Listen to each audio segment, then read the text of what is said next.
Okay, so I don't even know. This video is not really that important. It's just a strange thing that happened to me today. I was sitting here watching TV, and the DVR switched it over to Southpark because for some reason, I accidentally set it on to record every episode of South Park. So I was watching the episode, and it was this episode right here. And in the beginning, Cartman goes into the bathroom and he finds a bloody tampon, and then like he's showing all the other kids or whatever, and Stan's mom comes in and they want to know what it is. Instead of explaining what it is, she says she'll go to the store and buy them the new gaming system. And the new gaming system is called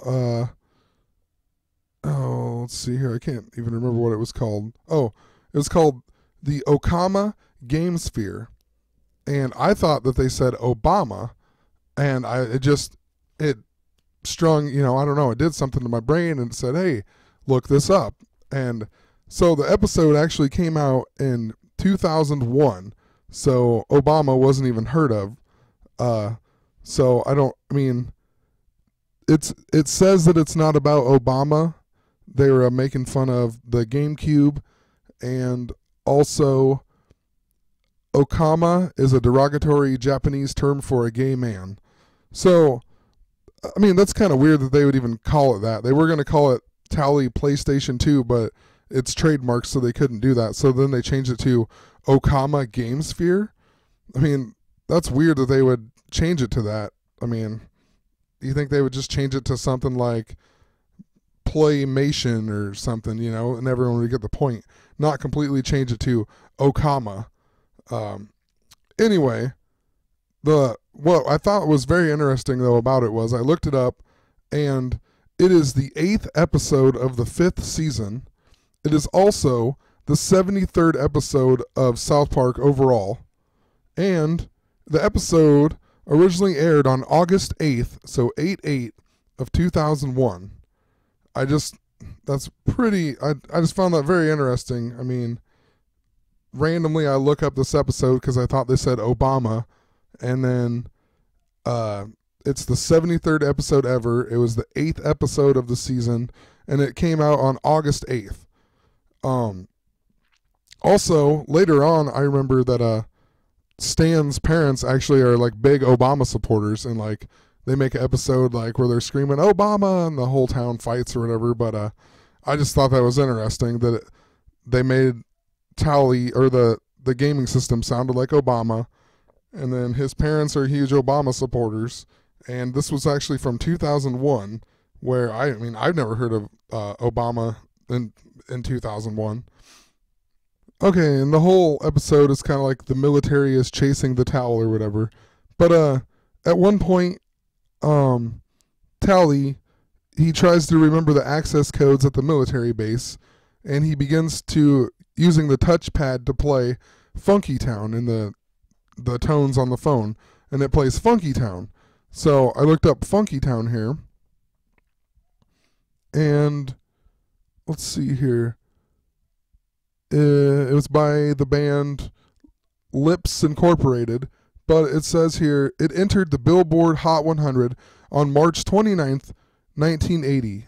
So that would be the 88th day of the year when it made the Billboard charts. I don't know. That's pretty strange that they would use that song out of all the songs they could pick from. They used that song that made the Billboard charts on the 88th day of the year. Also, the gaming system, they're doing a play on the Gamecube. And you come here and you look up the Gamecube.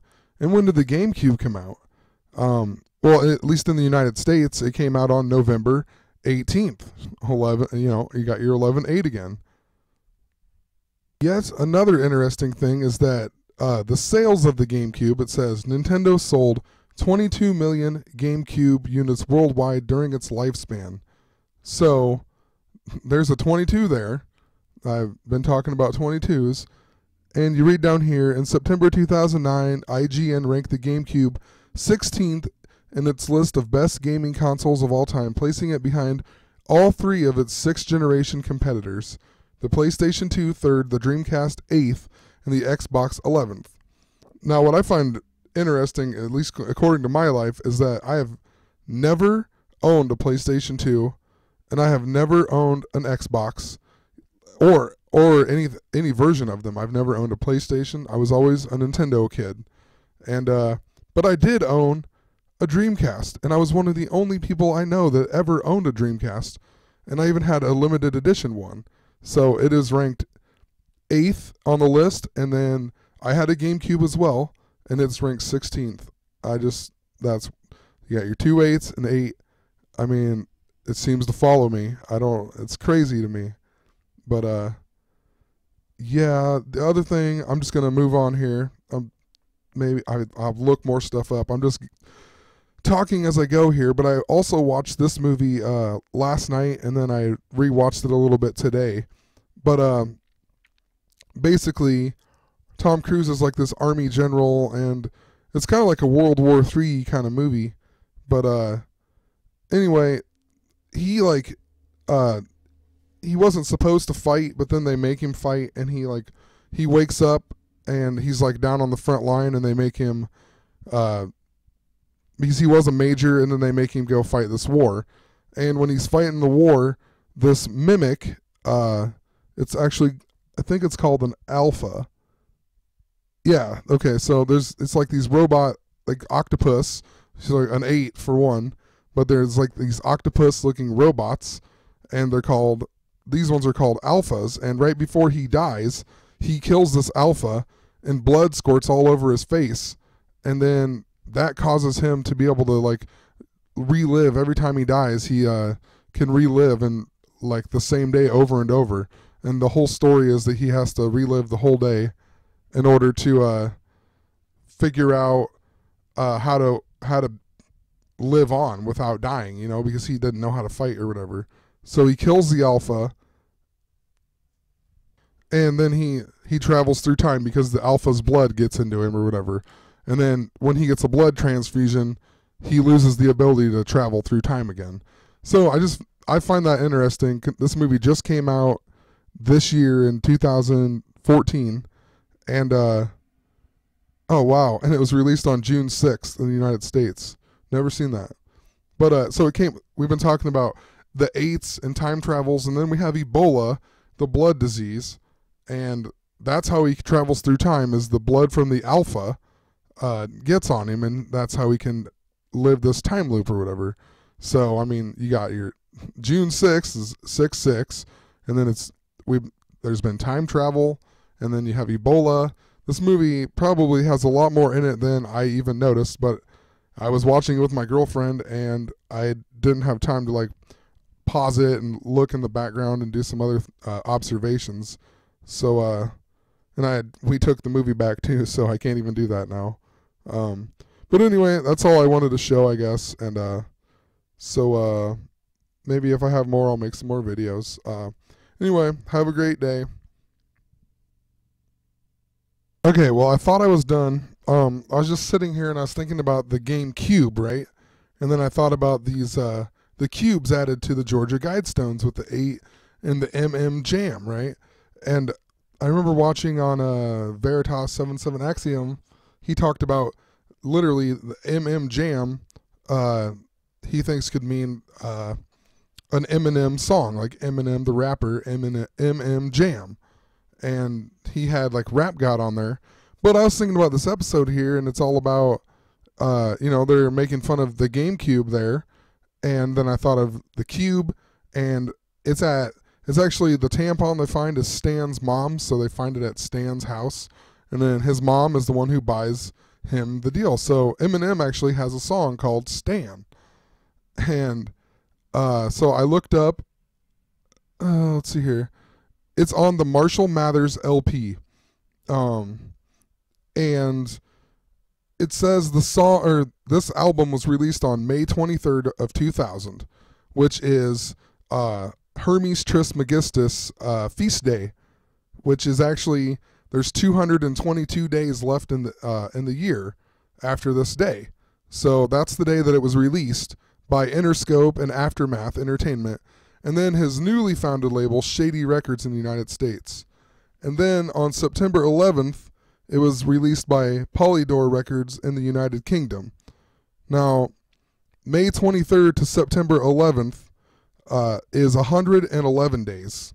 So, I mean, that's weird that it was released in the United States on all these days by these record labels. And then 111 days later, it was released by this record label in the United Kingdom.